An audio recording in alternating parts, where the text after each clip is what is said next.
Welcome to Stagecoach, where you'll find the best Western books on the market and the men and women who write them. This podcast is brought to you by Dusty Saddles Publishing, home of the best-selling authors in the Western genre. This is your host, Ginger Winters. Thank you for joining us as we continue the story of Timber, U.S. Marshal, Texas Gun Runners, written by Robert Hanlon, read by Jerry Underhill.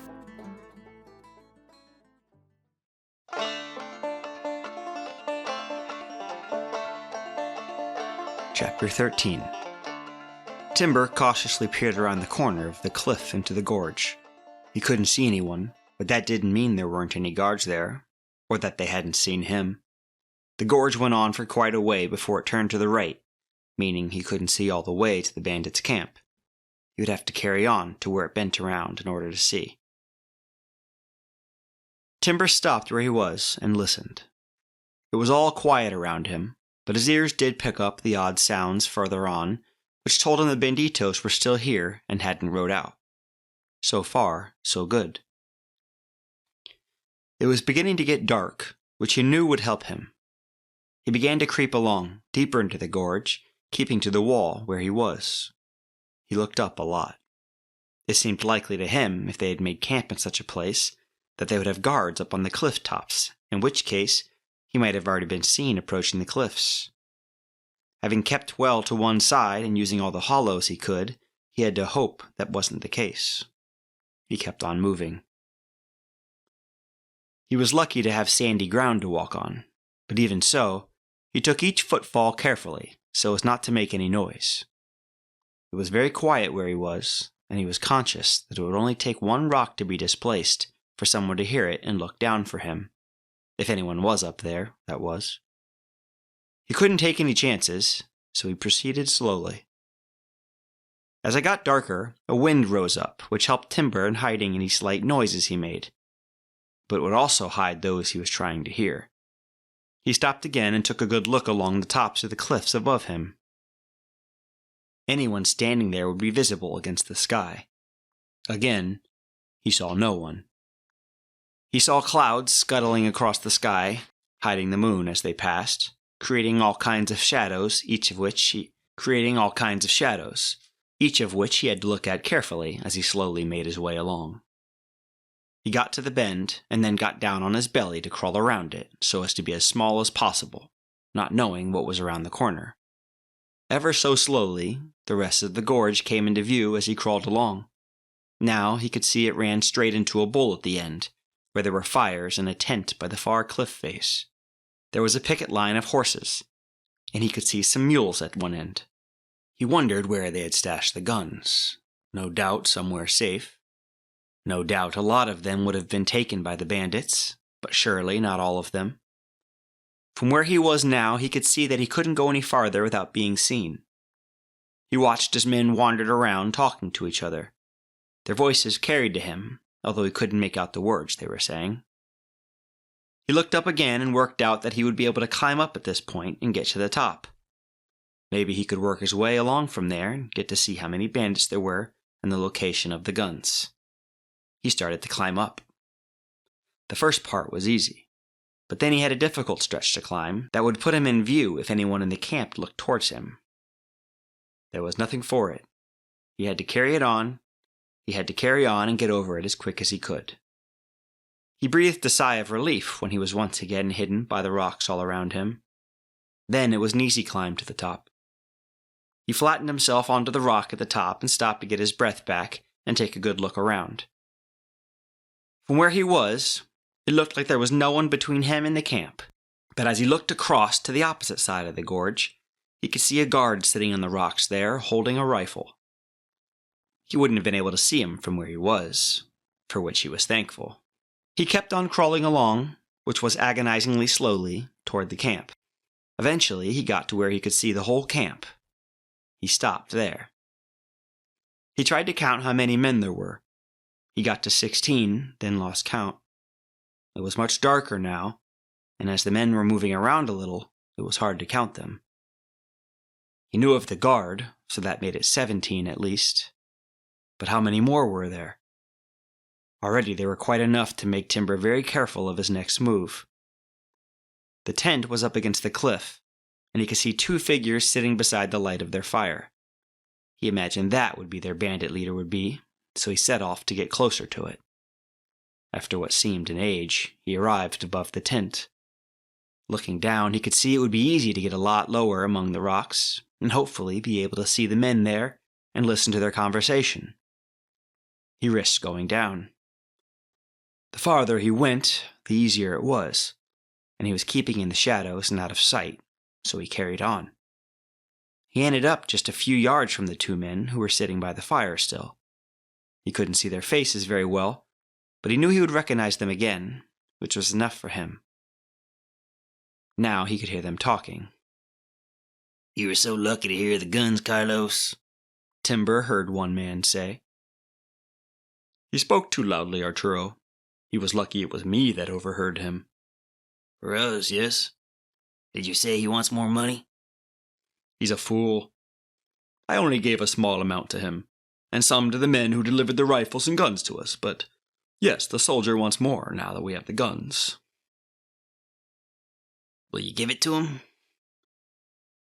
Carlos laughed, a low, guttural laugh. "What do you think, amigo?" "Of course I will.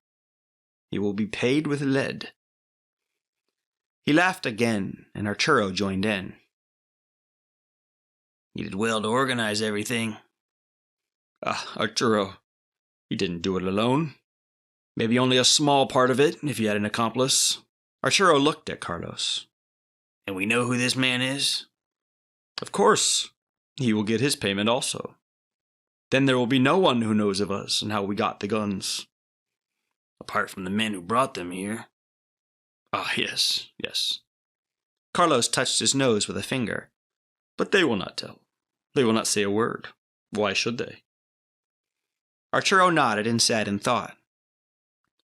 Timber listened hard and was surprised to hear about a soldier giving such information. He wondered who the man was who had organized the robbery of the shipment. That was something he would have to find out about, but not now. He could tell the men had changed the conversation, but then he heard another thing of interest.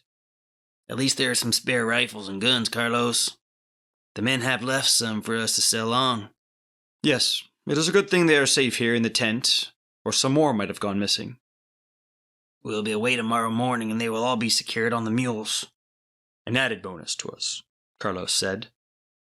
After that, there was nothing more said of any interest to Timber, so it was time to go. He eased back from where he was and began to climb back up again. As he started to go, Carlos changed his position so he was facing the rocks. Timber froze, waiting for him to move, not daring to go any farther for fear of being seen. "Post a guard here, Arturo." "I'm turning in," Carlos said, then moved into the tent. As he moved off, Arturo beckoned a man to him and told him to guard the tent. Then he moved off too. Timber was now only a short way from the guard, who was by the fire in front of the tent, so he couldn't climb back up without being seen. He had to wait for the guard to move. Only he didn't. 2 hours later, he was relieved by another man who went and stood at the front of the tent, out of sight of Timber. Timber had to stay where he was for those hours. He found himself drifting off.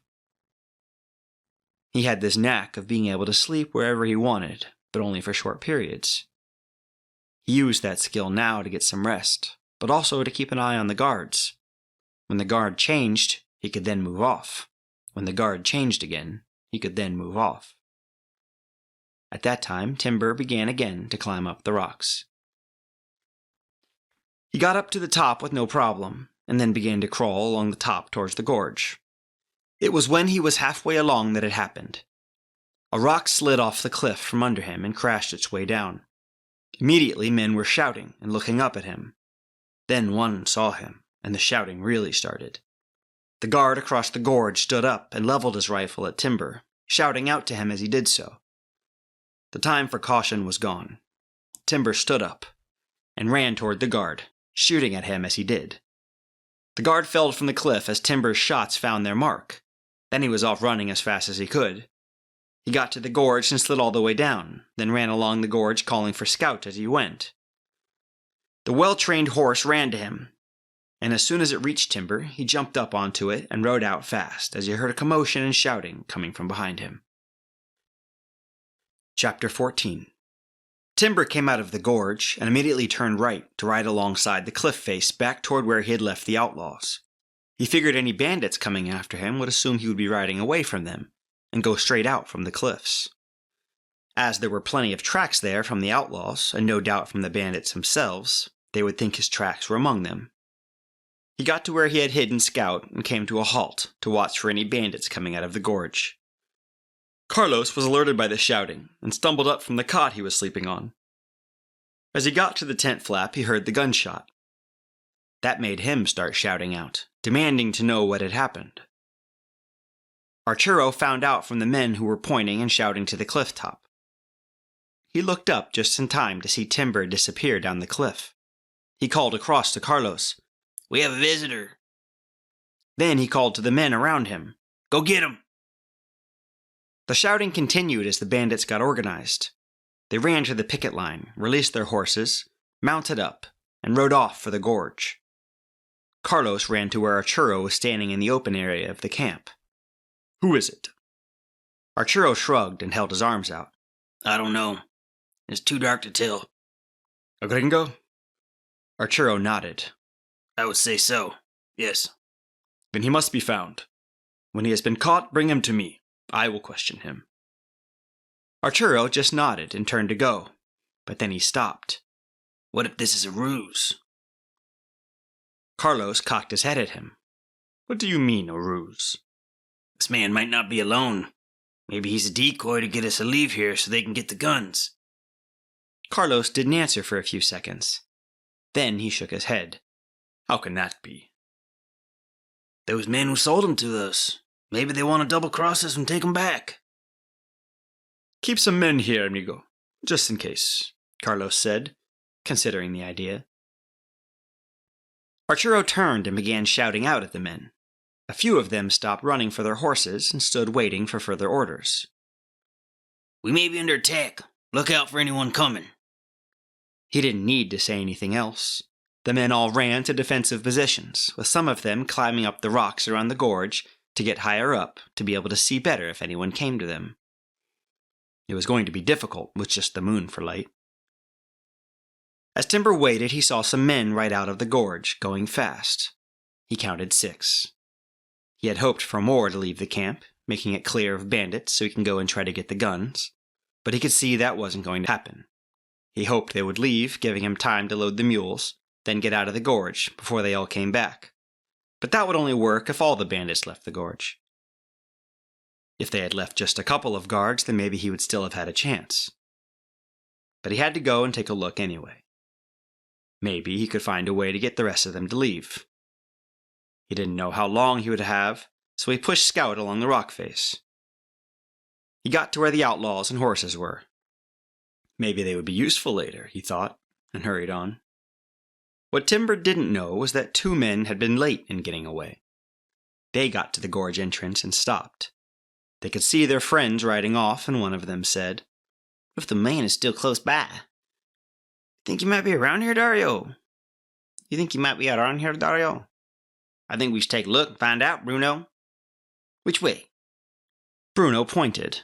"This way."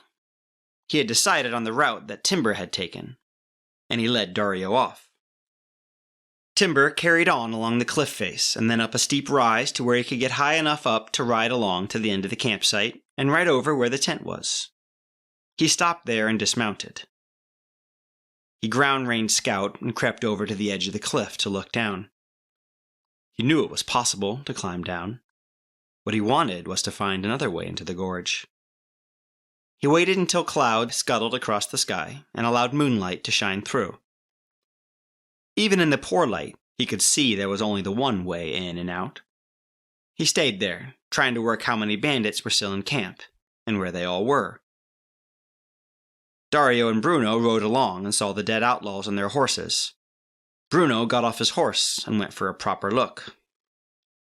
"Dario, these are the men who sold us the guns. What is happening here?" Bruno shrugged. "Maybe we should go further, see if we can find that man from the cliff." Dario agreed and got back up on his horse. "You all right? We go check. Tell Carlos later." He led the way on. They rode along the cliff, then up the rise. At the top, they saw Scout grazing, but not Timber, who was still lying at the cliff edge. They rode up to Scout. "The gringo's horse, Dario. But where's the gringo?" Bruno asked, looking all around. Dario slipped off his horse. "He has to be around here somewhere. We need to take a look for him." He walked to Scout, who had wandered close to the edge. Bruno dismounted too, knowing it would be easier to search around the rocky area on foot. Both of them were now close to the edge where Timber was still lying down. He had seen them approaching, too late to move away without being seen. Now he waited for his chance. The bandits looked around them and then turned away from the edge of the cliff. That was the chance Timber had been waiting for. He leapt up with a gun in his hand, but he didn't shoot. That would give his position away and bring all the bandits to him. Instead, he raised his gun and brought it crashing down onto Bruno's head, dropping him to the ground. He then swung around for Dario, but he was too quick for him. He caught hold of Timber's arm. Timber was a much bigger man than Dario, and he smashed a closed fist into Dario's face. The man went down, but as he did so, he grappled for his gun. Timber didn't want to shoot him, as it would raise the alarm, so he dove onto him and managed to wrestle it from his hand. Timber found out that Dario was as slippery as a snake, and slipped out of his grip.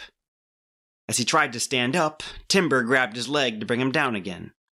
Dario fell right at the cliff edge, as Timber dove on him again to subdue him. Dario gripped hold of Timber and slipped further to the edge. Before he knew it, he began to fall over the edge, still keeping a hold of Timber, who was also right on the edge of the cliff. Then they both slipped off and fell down the cliff. Timber let go of Dario and grabbed hold of a rock to stop himself. But they both carried on down the cliff, slipping and sliding until they dropped the last few feet to the ground below. Timber came to and realized he was lying on top of the bandit and that he was dead. The man had saved Timber's life, cushioning him from the final drop. As Timber tried to get up, he ached all over, but as far as he could tell, nothing was broken. He then looked to see just where he was. He found he was at the back of the tent, which had no doubt kept him safe from being seen. Although it was now night, the moonlight, when it showed between the clouds, could have shown him up. He got to his feet and checked he still had both his guns, and that Dario was indeed dead. Then he went to the tent. He got down to the ground and lifted the tent wall just enough to see inside. It was empty. He could hear shouting from the camp and thought that whoever used the tent was out there somewhere. He crawled inside and immediately saw the guns. He also saw something else, something that he thought would be very useful. Chapter 15. Timber went to the tent flap and took a look outside. He could see the same two men standing out there from when they were sitting at the fire earlier. They were in conversation, and one of them was shouting at his men, who were obviously on guard, waiting for an attack that would never come. He knew he couldn't stay there. He knew he couldn't stay where he was for long. He went back inside and quickly took several items out of a case and slipped back under the rear tent wall. He stacked the items behind some rocks, and then looked at the man still lying where he had fallen. He dragged him behind the same pile of rocks and dumped him there. Then he looked up the cliff, working out how hard it was going to be to climb back up to Scout without being seen. He thought it should be okay, so he started working his way up. Parts of it were quite difficult from where he was. He had to persevere now, though, and get back to the top. He knew Scout would be waiting there for him. Being ground-raned, he wouldn't stray far, and might even have gone to sleep. Either way, Timber had to get back to him, and soon. It seemed like an age before he finally got his hands on the top ridge and managed to pull himself up and out onto the top. As he suspected, Scout was close by, just standing still with his head down. Timber wished he could take a nap, but there was no time for that now. He got up cautiously, taking a good look all around before going to his horse. Scout woke up and snickered at him. Timber stroked his muzzle and spoke softly. Then he mounted up and pointed Scout back the way he had come. He rode on careful to keep away from the cliff edge, and got to where he began the climb down. This was tricky in the low light. Timber gave Scout his head, allowing him to decide on the route and speed. In the end, they slipped down the last part, but with no harm done. Now he was on the level, he steered Scout along the cliff face. He considered just riding out and getting away, but he knew he couldn't do that. He had to try to get the guns, and if he couldn't retrieve them, then he had to immobilize them in some way. He had an idea of a method in which to do that now, if indeed he had to do it. Pablo had been the one to lead the band of outlaws out looking for Timber, who they knew only as a man they had seen on the cliff top. They had ridden out a good way and had searched around without seeing anyone, so they had turned back. They got to the entrance to the gorge, and as they rode in, Pablo stopped and called out, "3 of you stay here and keep watch." The last 3 to ride in stopped and waited, while the rest of them carried on toward the camp. The biggest one of them decided he would take charge, knowing he wouldn't get any complaints. "Maybe it will be us who will find the spy. Now, wouldn't that be good?" "Don't get your hopes up, Manuel. He must be long gone by now," his friend said. Manuel waved a finger at him. "Maybe not, Samuel. Why was he here in the first place?" The third man spoke up. "Was he one of the men who brought the guns to us?" Manuel answered, "Perhaps. Who else could it have been?" Both men shook their heads. "Perhaps they intend to steal the guns back. Well, if they do, we have our new ones." He laughed, hoisting his new rifle into the air. Then Manuel became serious. "So this man we saw, where did he go? We have ridden out far enough and not see him." "Perhaps they intend to steal the guns back." "So you think he is still here?" Samuel explained. "See, why not? Him not here, where'd he go?" Samuel and Felipe fell silent, thinking. Then Manuel spoke again. "We take a ride around the cliff, see if we can pick up any sign of him."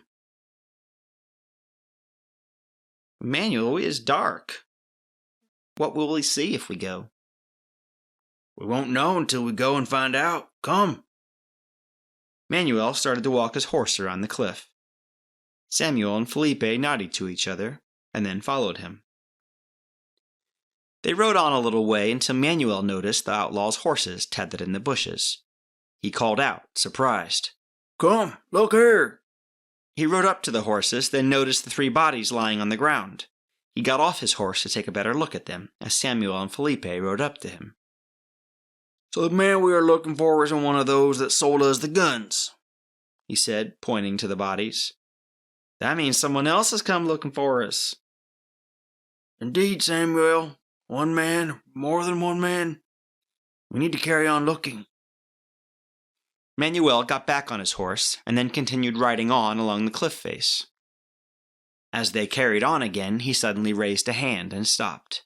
"Someone is coming," he said, quietly getting off his horse. He pulled it into a hollow in the cliffs, where there was a stand of trees, gesturing for the others to follow him. They hid their horses, and then spread out. Manuel stayed by the cliff, while Samuel and Felipe ran a few yards from it, where they got down on the ground to wait. Timber carried on down along the cliff face. An idea was forming in his head, if only he could pull it off. It wasn't going to be easy, but just may be possible. He rode on carefully in the moonlight. As Timber rode up, all 3 men leapt up at him. Samuel and Felipe grabbed hold of him, pulling him from his horse. He had been taken completely by surprise by the 2 men. And now he was on the ground, with the 2 men on their feet, dragging him up. As they got him to his feet, Manuel arrived and walked right up to him. "Who are you, gringo?" he snarled at him. Timber stood straight up, as Samuel and Felipe held his arms so he couldn't move. "I'm the man you don't want to meet," he said. "We don't like spies. You will tell us why you're here and who you are." "Kiss my horse's ass." Manuel launched a punch at Timber's face. The blow pushed him back, dislodging the other 2 men from him. Timber gave out a whistle as the men came for him again. Scout responded immediately. Timber didn't want to use his guns and have all the bandits coming to him. He wanted to straighten these men out in other ways. Scout came charging up and barged straight into the 2 men before they could move out of the way. He sent them stumbling over onto the ground, and he kicked out at Felipe as he tried to get up. Timber now had his chance, so he lunged for Manuel. He was a big man, but then so was Timber. They met in the middle, both with their fists flying. Timber was keen to end this quickly as he lashed out. Some of his punches met their target, while some were blocked. He hadn't got time to play around with the Mexican, so he aimed a kick with his size 11 silver-capped boot up between the man's legs. That ended the fight right there and then. Manuel collapsed on the ground, howling and groaning. Timber turned to the other 2 men, where he saw Scout was keeping them on the ground.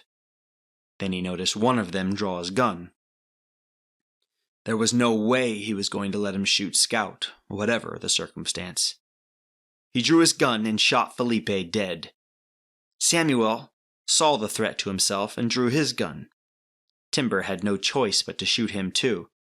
Then he turned back to Manuel. He grabbed hold of him, took his gun, and threw it to one side. "Now you can tell me something. How did you find out about the guns?" Manuel was still in pain.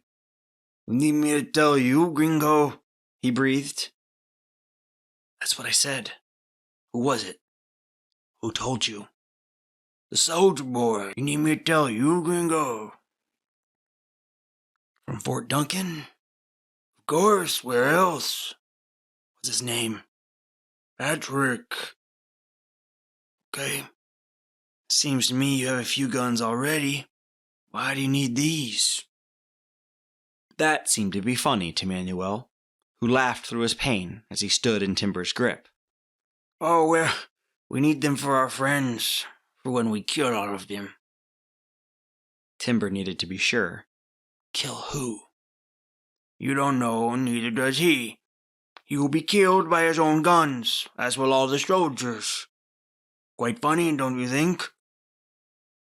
The irony of it wasn't lost on Timber. "You're saying he worked alone?" "No, he's only a small fish. He had help."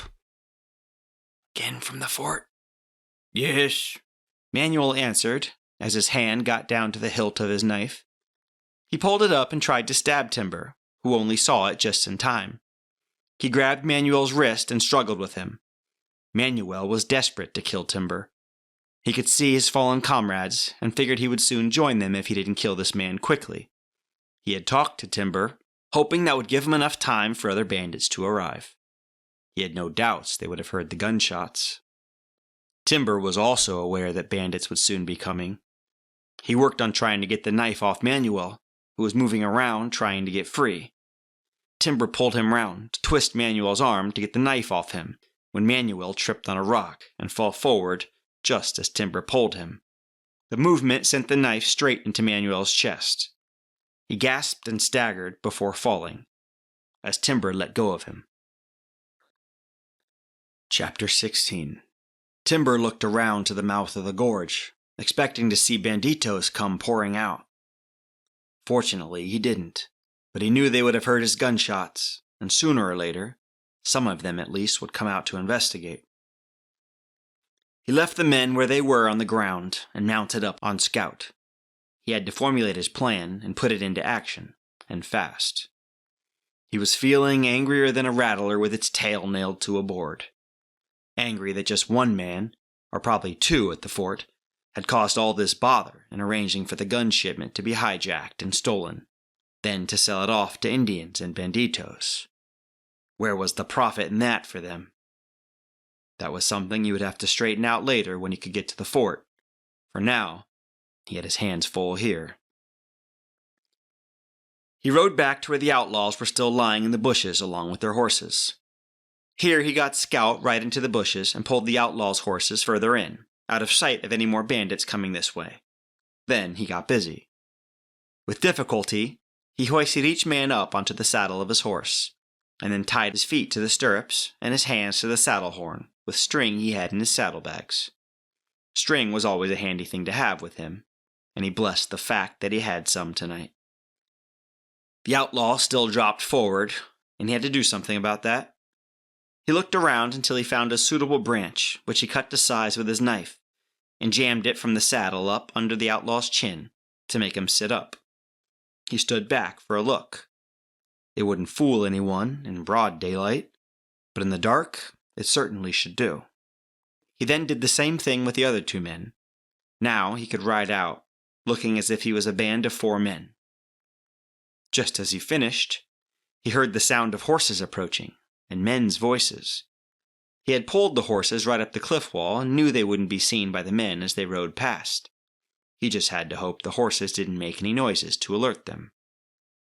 He stayed very quiet, mounted up on Scout in case he had to ride out of there, as the banditos came right up to where he was. He saw them ride past without any of them looking his way. He counted 6 men. With the 3 he'd already killed, that made 9 out of the 20 he figured there were, so there were at least still 11 of them in camp. It was time for him to move.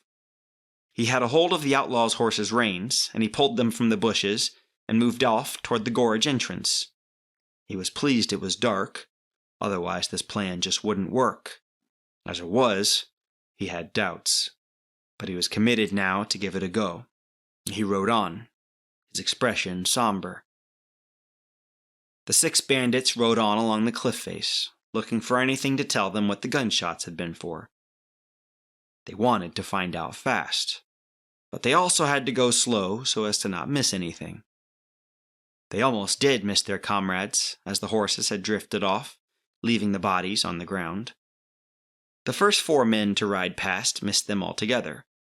It was only as one of the banditos looked down as his horse faltered that he saw a shape to the side. He pulled up to take a closer look, then called out to the others. Hey, wait, there's something here. He jumped down from his horse for a closer look.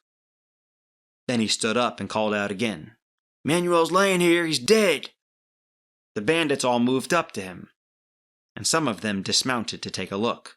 Then another called out, Felipe's here too, and Samuel. The bandits drew their guns and looked around carefully, fearful that whoever had killed them was still close by. What do we do? The bandit asked. We take these men back and we tell Carlos, the other bandit said. Where are their horses? Now that they were all looking around, their horses were soon found and brought back by 3 of the men, while the other 3 kept guard at the bodies. Then they all worked to get their friends hoisted up and draped across the saddles. What about who shot him? The first man asked as they finished getting the dead men ready to take back. There's no sign of anyone here. It's too dangerous to carry on riding around here in the dark. We don't know how many men there might be. We go back, see what Carlos wants to do about this, the second man said, who had taken control. They then headed back to the gorge, taking great care and looking all around them as they went. Timber was also riding along, looking all around him, taking care not to bump into any more bandits coming his way. Timber strained his ears, listening for any sounds to tell him riders were approaching, but none came to him. Clouds were still moving across the sky in the wind that was picking up and getting worse. That was good for Timber, in that it hid little noises he made, but as before, would also mask any noise that the bandits made. He kept on going, knowing the bandits behind him would be coming back soon, and he didn't want to be caught between 2 bands of them. He got up to the gorge entrance and stopped. He dismounted and crept along to the corner of the cliff and looked around inside. The moonlight came and went as clouds moved across the sky, but he was able to make out the first part of the gorge up to the bend. He got back on Scout and then carried on along the gorge. This was worrying. If bandits came out from the camp now, he would be trapped. Still, he went on and got to the bend. He slowed down as he rounded it. From there, he had a view into the camp, and thankfully, there were no bandits coming out of it. He did see some standing around, though. It was almost time to take action. Carlos was angry. He was standing with Arturo in the campsite just a few yards from the tent. "What do you think is happening out there?" Carlos said. Arturo shrugged. There's been no more gunshots. We have only seen one man so far. "This is strange, Arturo. We should have heard from our men by now." You want to ride out there? "No, we wait here. Enough men have gone to look. I wonder where Manuel is and the men with him. He's been gone a long time now looking for that one man." The gunshots could have been him killing the man. Or... "Yes, I know. The other men will find out. How many do we have here now?" 11. Plenty to hold off one man should he come back. Carlos grunted. He wished it would get light so he could see better what was happening. Timber got to the end of the gorge to where it opened out into the campsite. He wasn't going any farther in. He could see where a few of the bandits were, and they saw him. The time had come. Timber pulled the outlaws' horses around, so they were all visible to the camp. Then he drew both of his guns and started firing. His first 2 bullets found their mark, and 2 bandits fell before they all got over the shock of him being there. He fired fast, making it seem as though all 4 of the men they would see on horses were firing at them. The bandits all dove for cover and began firing back. Timber heard some thuds as bullets hit the outlaws. It was time for him to leave. He fired one last shot, then turned scout for the way out. He rode fast, wanting to get out of the gorge before the bandits he had seen pass by him outside came back. The gunshots would have alerted them, so he knew he didn't have much time. He hoped by now they would all be getting confused as to what was happening. Chapter 17. The 6 bandits outside the camp did hear the gunshots just as they were about to ride back. They all looked at each other in shock. Wondering just what was happening. They had seen the man on the cliff top, then they had found 3 of their friends dead. Now there was more shooting coming from the camp. "We need to get back, amigos," the man who had taken control said as he tried to lead Manuel's horse alongside him, with Manuel lying over the saddle. The men with him all agreed, and they set off for the gorge, wondering what they would find when they got there. Timber raced out the gorge, still dragging the horses out.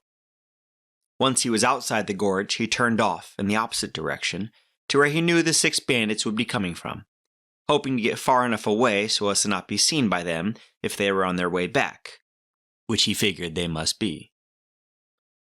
He rode on hard for a little way, then pulled up where there was a hollow with some bushes and trees growing in it. He quickly tied the outlaws' horses to trees, and then headed back to the gorge. There was no time to untie the bodies from the horses. He would do that when he got back. If he got back. The 6 bandits arrived at the gorge entrance as Timber was riding away, and fortunately didn't notice him. They rode into the camp to find 2 dead men lying on the ground, and others milling around, shouting to each other, asking where the men attacking them had gone. They rode right up to where Carlos was still standing with Arturo.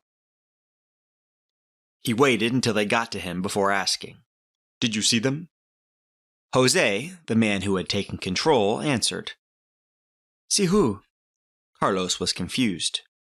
"We have been attacked by 4 men. They went down the gorge. Did you not see them?" "No, there was no one there, but we have found Manuel, Samuel, and Felipe." Jose pointed to the 3 horses they had with them. Carlos was beside himself. "How can this be?" Arturo was upset too. "We're losing men, and we have no idea who's doing it. Get back out there and find out who's doing this." Jose was upset. Arturo, we have been out there. We didn't see anyone. Then who is killing our men? Carlos demanded to know. Jose shrugged. He turned to the other men. Daniel, Gael, did you see anyone? No, we didn't. Carlos, we did look. We found these three. Whoever is killing them is very clever, Gael said. Clever? Clever? No, amigo. Whoever is doing this is foolish. We'll find them and kill them. Slowly. Now go find them. Jose turned his horse and rode off with Daniel and Gael beside him, leaving the dead men on their horses. Timber rode Scout to the gorge opening, then kept on going alongside the outside cliff face with just a glance down the gorge. Now it was a case of getting a move on. He was pretty sure there was no one between him and the far end of the open area where the tent was. He rode Scout on to the top, then ground reined him there. There he could see the tent and the man he had killed lying behind it. Taking his time and with great care, he made his way down to end up behind the tent. Then he crept to the tent wall. He lifted the canvas up with his head on the ground to take a look inside. He was pleased to see it was empty. He went back to where he had hidden the items from earlier and stuffed some in his pockets. Then he made his way around the tent. He was pleased that dawn was on its way. Now he could see a little better. He got to the side of the tent and stayed bent over as he ran to a group of rocks he could hide behind. He took some items from a pocket and laid them out on the rock in front of him. He then took a match, struck it, and lit the end of the stick of dynamite he was holding. He then threw it into the center of camp, where some of the bandits were gathered. The dynamite made an arc in the air before falling down into the middle of them. The explosion was very satisfying to Timber, especially as he watched bandits being thrown up in a jumble of arms and legs. It came as a big shock to the bandits. The sound was deafening in the calmness of the dawn. Timber quickly lit another, and threw that to where he could see bandits over by the far wall. Again, the effects of the blast were spectacular. 2 more winged their way into the camp, causing smoke, sound, and bedlam for the men there. Carlos couldn't believe what was happening. He stood beside Arturo, who shouted out, asking where the dynamite was coming from. Things looked bad. 4 men had been seen. Men were dying, and he had no idea yet who they were or where they were. Who they were or where they were. Come, Arturo. We must get out of here. Carlos had taken enough for now. You think it's the army come for us? Arturo asked as he ran with Carlos to the string of horses. Possibly. Whatever, it seems there are lots of them. As he ran, Carlos called for the bandits to get their horses and follow him. Timber saw a couple of men had seen where he was, and they were coming for him. There was no time to get a stick of dynamite to them, so he drew a gun and shot them down. The gunshots helped to hasten the bandits to their horses. Smoke drifted across the camp, making it impossible for the bandits to see what was happening. All they wanted to do was get out of there. They ran to their horses, cut them free from the line, and mounted up. There was only 6 of them left. They made a group as they all met up, then they spurred their horses, helped on their way by another stick of dynamite landing close to them, which spooked the horses into moving away, and fast. Carlos led the way, still in shock. As he rode, he tried to make sense of what had happened. Everything had been going so well for him. He had done the deal with the outlaws for the gun, got back to his camp, and shared them out among his men, while still having plenty left to sell on or give to others who may join him. Now all that was in tatters. What was also a big disappointment was the fact that he now didn't have enough men to do the job he had planning for weeks. He had been in conflict with the army a few times, mainly troops from Fort Duncan. They had caused him a lot of bother and had prevented him from fulfilling a lot of the things he had wanted to do. They had stopped the cattle raid he had planned, together with beating him off on skirmishes he had taken into Texas. He had so wanted to ride in there, kill all of them with his band of men. They had the ammunition and the guns he needed. They had dynamite, too. He had been surprised that dynamite had been used against them, but he knew the army had plenty of it. What he needed to do now was to get to a safe place and regroup. See exactly who he had left and what they had between them to fight with. He doubted it would be anywhere near enough to do much with. He figured he may well have to go to Mexico and get more men to follow him before he could plan for anything else. Time would tell. For now, he had to get away from the current danger. Timber watched them all go as best he could through the smoke and the dawn light. Once he was happy they had all left, he went around the camp, picking up rifles and guns from the fallen men. He took them back with him to the tent and looked at what was there. He counted 4 boxes of guns and the rest of the dynamite in another case. He then went off to get the mules. Luckily, they had been left tied to the string and hadn't run off. He took them over to the tent and loaded them up. The load could have gone on just 2 mules, but he wanted to lessen their load, not knowing if he would meet up with the bandits out of the gorge, and he might need to get a bit of speed out of them. So he put 2 cases of guns on 2 of the mules, and the dynamite on the 3rd. Then he led them over to the gorge and the way out. He was worried as to what he might find, but there were no bandits to be seen all the way back out. He then turned off to where he had left Scout. Chapter 18. Timber led the mules out to where he had hidden the outlaws' bodies, and left the mules there. Then he went on alone up the cliff path a ways to where he could whistle, knowing that Scout would hear him. Then he waited. He didn't have to wait long. The well-trained horse came loping down the path to him soon. He praised him and stroked his muzzle before mounting up. It was then a short ride down to where he had left the mules. It was now getting light, and he was anxious to move off. He wouldn't be sorry to see the end of this place. He dismounted and retied the outlaws over their saddles, and got all the lead reins for the mules and horses before mounting up again. Now it was a case of getting back to Eagle Pass to pick up the other 3 mules and the guns from the sheriff's office. At least he could leave the outlaws' bodies there, and their horses. He set off, taking a route that he hoped would be far away from one taken by the banditos. He rode on through the day, half expecting to see the banditos come riding up to him. All the way he kept a good lookout all around him. When it got to midday, he stopped to give the animals and him a rest and a chance for a drink. Conveniently, he found a stream for the horses and mules to drink from. He stayed a while to rest. He didn't build a fire, in case the banditos were close by and saw the smoke. He ate some jerky and a few biscuits while the animals grazed close by. He could have drifted off to sleep, but he stopped himself by getting up and prepared to move on. Controlling 3 mules and 3 horses was quite a job for him over difficult terrain, so he was pleased when he finally arrived at Eagle Pass. He rode straight up to the sheriff's office and tied the animals outside before going in the office.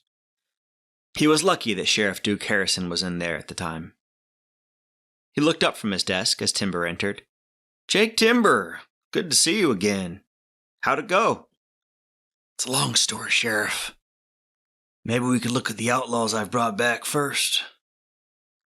"Why, sure, be glad to." Harrison got up and followed Timber outside. Harrison checked the faces of the 3 men. Then he went in the office and came back out with a handful of wanted notice.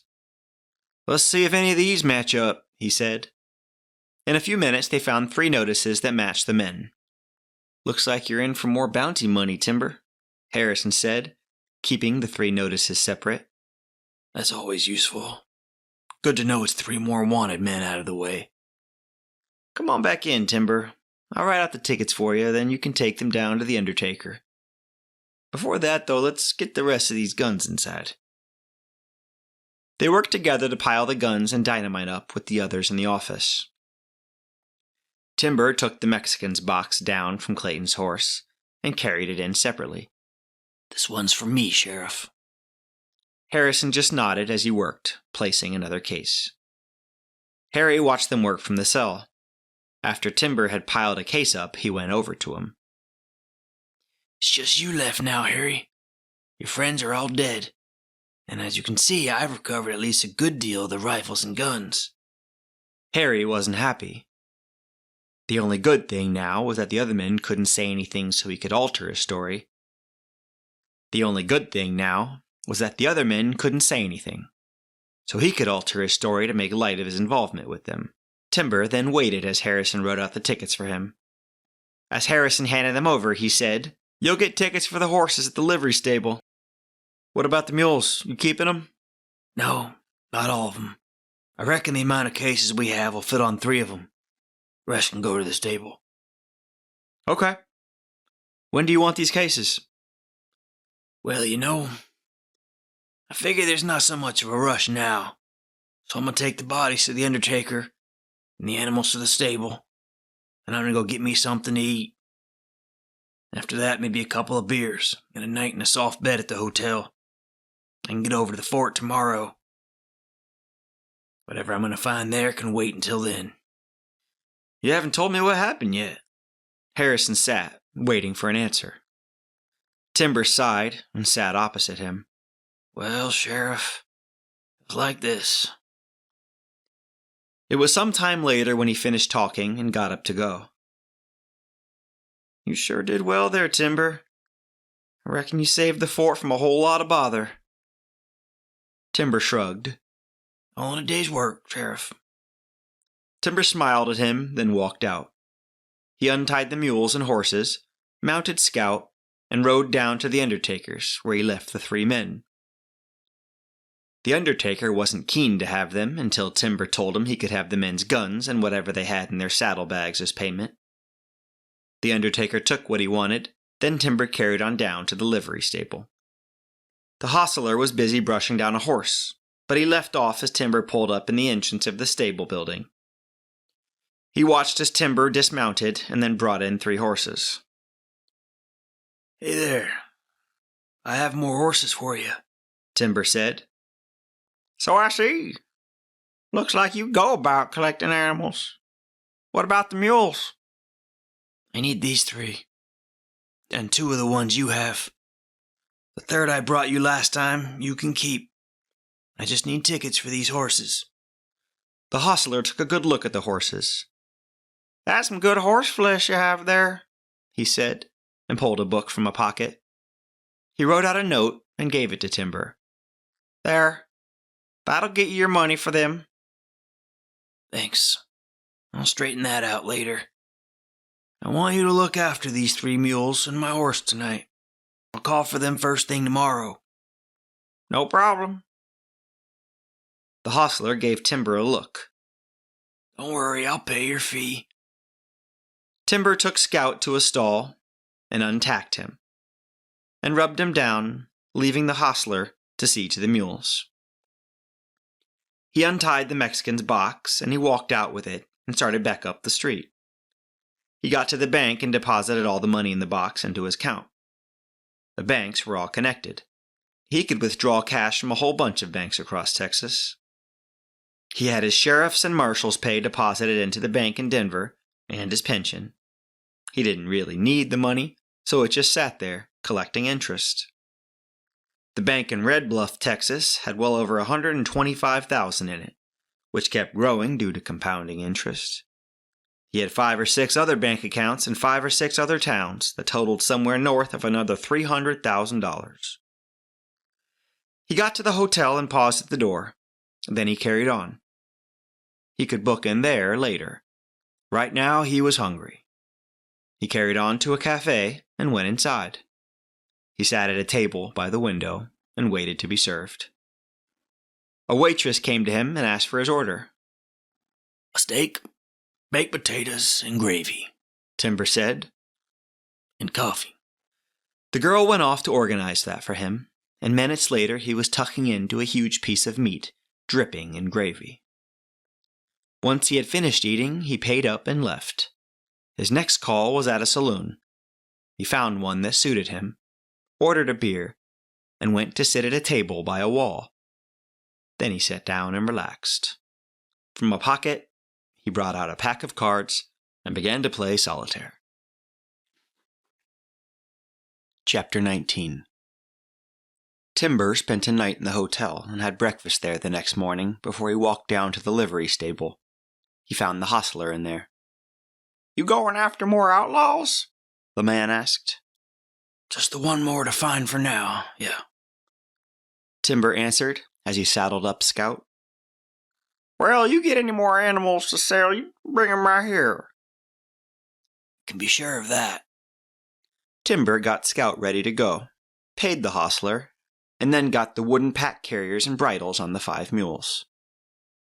He then put a long lead rein on each one, and when he was ready, he mounted Scout and led the mules back up to the sheriff's office.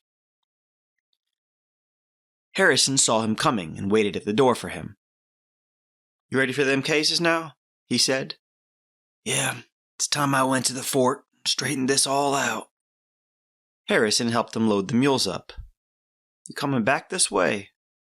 he asked as they finished. Not especially, but then you never know. Our paths might cross again sometime. Indeed they might. Well, take it easy, Timber. As easy as you can, he added, seeing Timber's face. You can bet on it, Timber said as he mounted Scout. He gave a wave of his hand, then started off, leading the mules up the street. Fort Duncan wasn't that far away. In fact, Timber could have done the whole business the day before. But then he didn't know just what problems he might find, and he wanted to be fresh and have plenty of daylight to go and find his man. Or men. He rode through the town until he could see the fort up ahead. It was a series of long, low buildings without an outer fence. He knew it was used a lot for trading with Indians and whoever else had anything to trade. He also knew there was a garrison of troops there that were kept on guard for any trouble along the Mexican border, which there often was. He rode up to the main building and was stopped there by 2 troopers who came to meet him. "You got business with us, mister?" one of them asked. Sure have. I need to see your commandant. Well, now that would be Captain Higgins. What business you got? That's for me and the captain to know. Where is he? The soldier pointed to a long building behind him. He'll be in his office. I need to introduce you. Okay. Tell him Jake Timber, U.S. Marshal, is out here with important news for him. The man went off to do just that, while the other one hung around waiting. Captain James Higgins heard what the soldier had to say, then looked out the windows. What he saw intrigued him, so he went out, taking the soldier with him. He walked over to where Timber was waiting on his horse, still holding on to the mule's reins. "My trooper here tells me you have news for me. I'm Captain Higgins." Pleased to make your acquaintance. Jake Timber, U.S. Marshal. I have something here you have been waiting for. The captain looked to the mules and their loads. "They sure do look like it, yes. Maybe you should explain yourself." Timber dismounted and showed Higgins his badge. Maybe we can trust these soldiers here to look after it while we talk.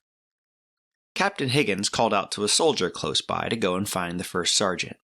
Then he told the 2 soldiers to guard the mules. Once that was done, he invited Timber to join him in his office. Higgins went to sit behind his desk while Timber stood in the room. They waited a few minutes until another soldier entered. He was a big man and had stripes on his shirt sleeves. "Timber, this is Jeff Kinney, my first sergeant. Sergeant, this is Jake Timber, U.S. Marshal. So what have you got to tell us, Marshal?" Captain, I have quite a story for you. The arms shipment you have been expecting was stolen by a gang of outlaws. They split up and sold some of them to the Apache Indians, and the rest to a bunch of Mexican banditos. He raised a hand as the captain was about to interrupt. Let me finish. I got to the outlaws, going to the Indians before they got there, and killed all 3 of them. Then took the guns for safekeeping to the sheriff in Eagle Pass. Then I went off after the others. I found them, killed them as well. Getting the guns back from the banditos wasn't so easy. But I managed it, as you can see outside. Only I didn't get all of them. The bandits still have some of them. You managed to get that on your own? You managed to get that on your own? You managed that on your own? The captain was incredulous. Yes, I did. Now they are out there for you to have. How did you find out about the shipment being robbed? Kinney asked. I managed to get that out of the outlaws. A soldier from here was overheard talking about it in a saloon, and a deal was made. What kind of deal? Kinney asked before Higgins tried to. In return for the information, the man got paid. From what I could tell, he would be paid more when the guns were used by the banditos. Higgins butted in. Used for what? Timber looked straight at him as he answered. Used to kill all of you here at the fort. But that's preposterous. Isn't it? But it's true. Timber then looked at Kinney. You saying you didn't know anything about this? Me? Why should I? Kinney looked shocked at the news. Well, I was told the soldier didn't work alone, and that a higher-up officer helped him with the information as to where and when to hit the shipment. Kinney looked at Timber wide-eyed. Then he looked at the captain. Sir, he can't come in here accusing me of doing such a thing. Hold still there, Sergeant. Timber, tell me why you suspect Kinney here. Well now, I have a name that might help solve this. And the name is? Patrick. That's all I have. Higgins was surprised. Corporal Patrick Glanton? Kinney was dumbstruck for a few seconds. Then he recovered. Sir, let me go get Corporal Glanton and bring him here. I think you ought to, Sergeant. Kinney saluted and left the office, leaving Timber facing Higgins. You think that was a good idea? What do you mean? Wait a minute, you don't really suspect Kinney of having anything to do with this, do you? Timber just looked back at him. Then they heard a shout from outside. Timber opened the door to see a man riding off fast, with Kinney standing outside looking after him. Then Kinney called, Glanton's ridden off. Higgins came to the door and called across to him. Well, go get him back, man. Timber placed a hand on Higgins' arm. No, don't do that. Keep the sergeant here. I'll go get Glanton. Higgins was about to protest, but seeing Timber's look, he relented. Okay, but bring him back here, and alive. While Higgins had been talking, Timber had mounted Scout and then took off after Corporal Glanton. Chapter 20. As soon as Corporal Patrick Glanton had heard that the captain wanted to see him, he knew what it was for. He had seen Timber ride in, and he recognized the crates straight away as the ones he had seen in the wagon. Somehow the plan had gone wrong, and now he needed to get away before he was arrested. He thought back to how he had got messed up in the robbery. It had all sounded so simple at the time, and he had let himself be talked into it. Now he realized what a fool he'd been. He knew it would be considered a serious crime and have to face a court-martial if he was caught. He urged his horse on harder.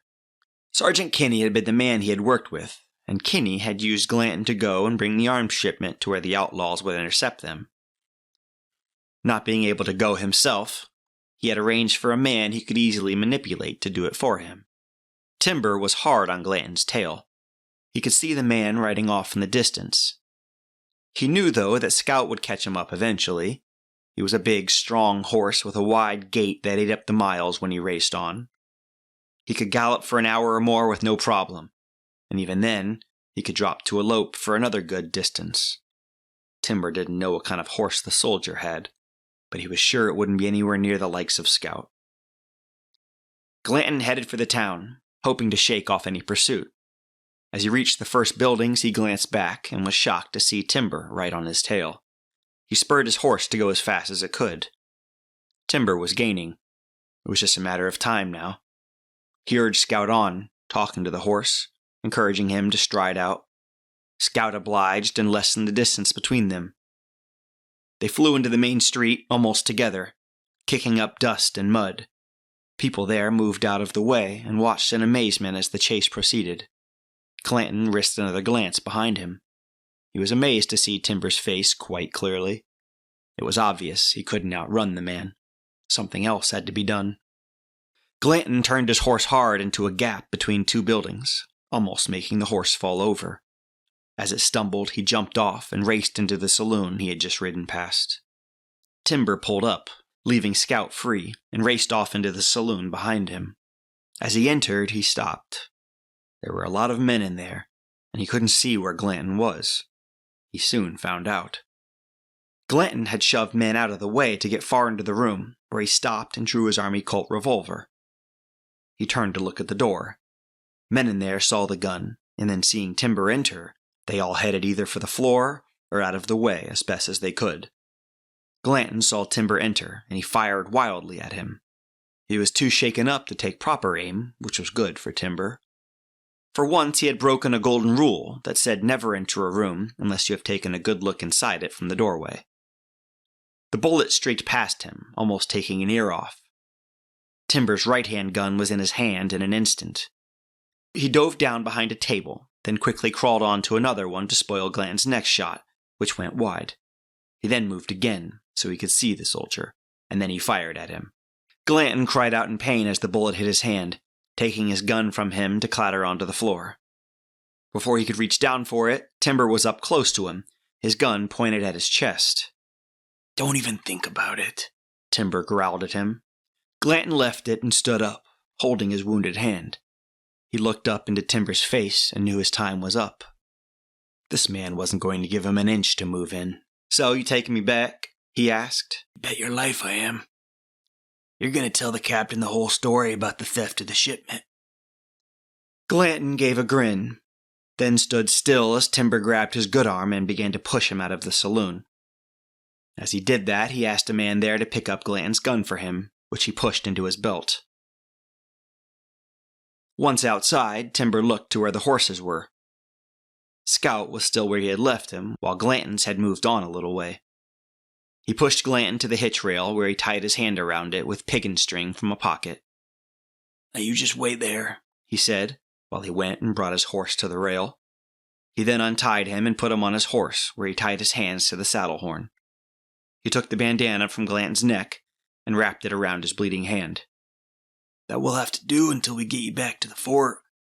You're going back with me to shout your mouth off before you go to jail.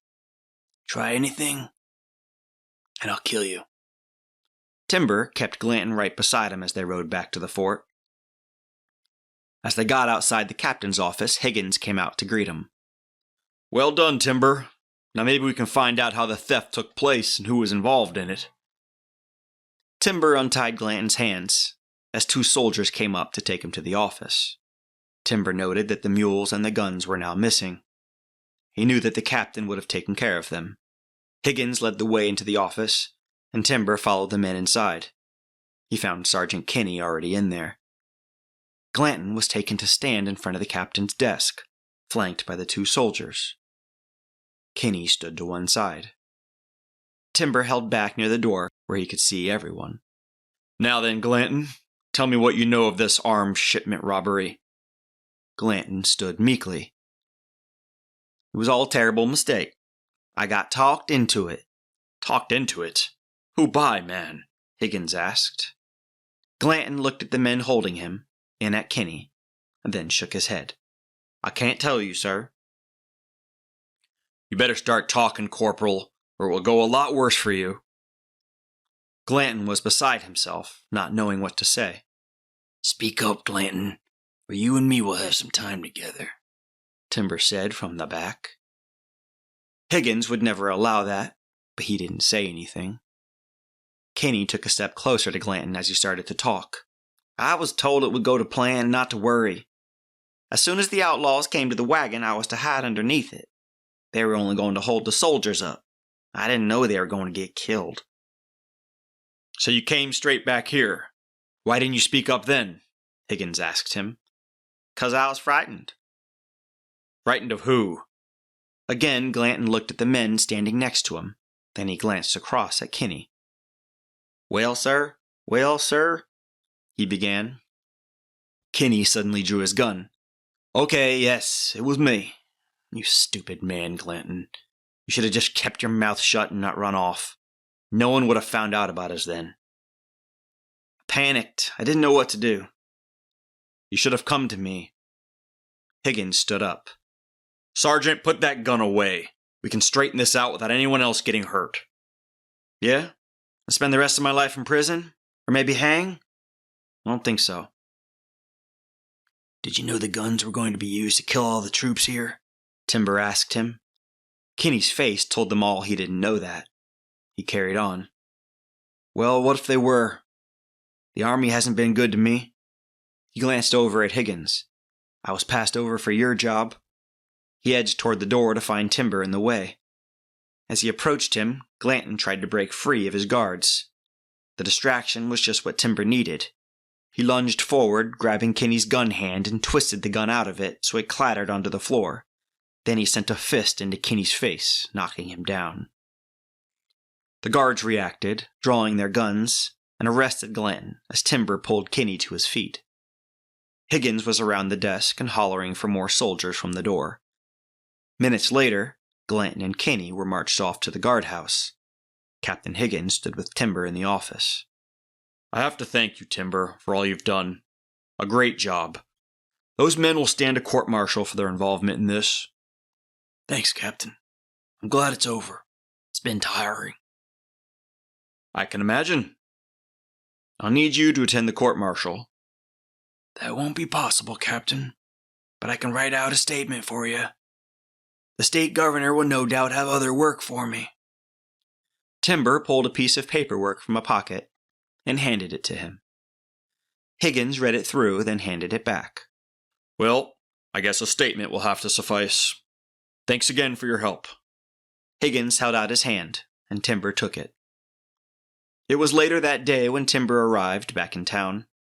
He rode straight down the street to the telegraph office and went inside. The operator greeted him. You want to make a telegram? What else? To the territory governor. Once Timber had sent his message, he headed out and carried on up the street. He was ready for a drink, so he called in at the saloon. He now had time for several beers as he sat playing cards, alone at a table. The end. Timber, U.S. Marshal, Texas Gunrunners. Written by Robert Hanlon. Published by Dusty Saddle Publishing. Read by Jerry Underhill. Thank you for listening. We hope you have enjoyed this story. You can find many more of Robert Hanlon's books on Amazon, available in Kindle and in paperback. This podcast was brought to you by Dusty Saddles Publishing, the home of Western excellence where the best of the Western authors can be found. Visit our website at dspublishingnetwork.com. Please join us for our next Western story.